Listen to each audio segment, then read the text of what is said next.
In today's video, we're talking about a topic that plays a huge role in global economics: currency devaluation. You've probably heard the term before, but how does it actually work, and what does it mean for countries and their economies? Can devaluing a currency benefit a country, or is it a risky move that can backfire? Let's break it down. So, first things first, what is currency devaluation? Currency devaluation happens when a country deliberately lowers the value of its currency relative to others. This can be done by the government or central bank, typically by adjusting the exchange rate or through monetary policies. It's a strategy often used to boost exports, reduce trade deficits, or help the economy recover from financial difficulties. How can countries benefit from devaluation? Now, why would a country want to devalue its currency in the first place? Well, there are a few potential benefits. Boosting exports. When a country devalues its currency, its goods and services become cheaper for foreign buyers. For example, if the US dollar loses value compared to the euro, American-made products become cheaper for Europeans to purchase. This can lead to an increase in exports, which is great for businesses, job creation, and overall economic growth. Encouraging investment. A weaker currency can make a country's assets more attractive to foreign investors. Real estate, stocks, and bonds might become cheaper for foreign buyers, who are looking to capitalize on lower prices. This could increase foreign direct investment and create economic opportunities. Reducing trade deficits. A devalued currency can make imports more expensive, which reduces the demand for foreign products.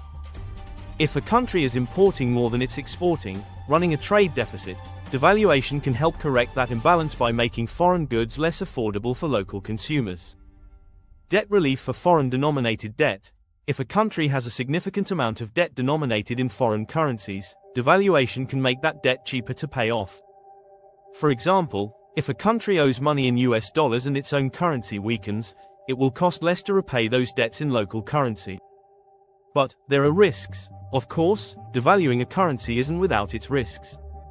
While it might seem like a simple solution to economic problems, the consequences can be severe if not managed carefully. Inflation. A weaker currency makes imports more expensive, which can lead to higher prices for goods and services. This often results in inflation, meaning the general price level of goods and services rises.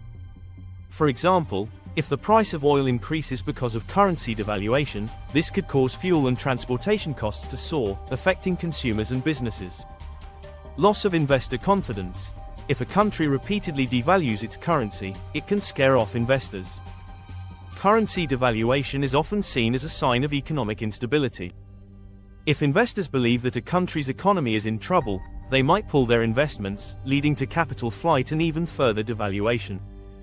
Debt issues. While devaluation can ease the burden of foreign-denominated debt, it can also increase the burden of debt in the local currency.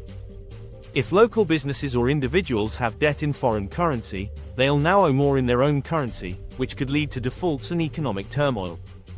Global retaliation. If many countries devalue their currencies at the same time, it can lead to a currency war, where countries try to outdo each other in devaluing their currencies. This can lead to tensions between countries and even trade wars, as others retaliate by imposing tariffs or other trade barriers. Who can do it, and who can't? So, now we know the potential benefits and risks of currency devaluation, but who can actually pull this off? Not all countries are in a position to devalue their currency.